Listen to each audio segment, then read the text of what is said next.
Ce soir, c'est une opération à la fois de prévention, surtout de mobilisation.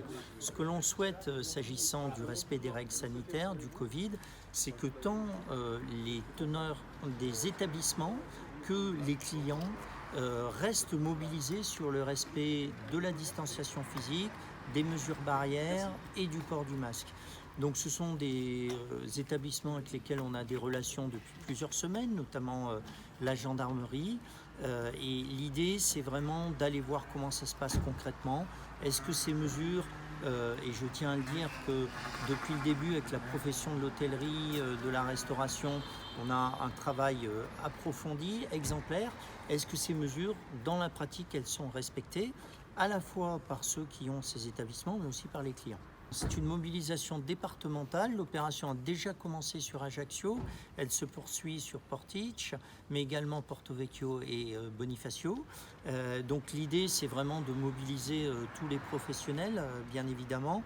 Je tiens à dire d'ailleurs qu'il y a un certain nombre d'établissements qui font l'objet d'une instruction actuellement. On est dans la pédagogie, mais j'allais dire une pédagogie ferme. C'est-à-dire qu'il y a un certain nombre d'établissements, 4 pour être exact en Corse du Sud, qui n'ont pas respecté les mesures malgré des mises en garde, et ceux-là font l'objet d'une instruction administrative et pour l'un d'entre eux va probablement être fermé. Les risques, ça dépend de la tenue générale et du respect général des mesures barrières, mais ça peut aller de l'avertissement jusqu'à la fermeture administrative qui peut s'exercer pendant plusieurs semaines. Donc vous voyez bien qu'en pleine saison, c'est assez dissuasif. Encore une fois, l'idée, c'est de faire de la pédagogie, mais de la pédagogie ferme. S'il y a des sanctions qui doivent intervenir, elles interviendront. D'abord, à notre arrivée, c'était vraiment pas satisfaisant, il faut dire les choses comme elles sont, avec de la distanciation physique qui n'était absolument pas respectée et les règles barrières qui étaient respectées de façon très relâchée. Il y a un dialogue qui s'est établi avec le gérant. Moi, je lui ai dit très clairement que c'était pas satisfaisant. Ce que je note avec satisfaction, c'est qu'il l'a reconnu.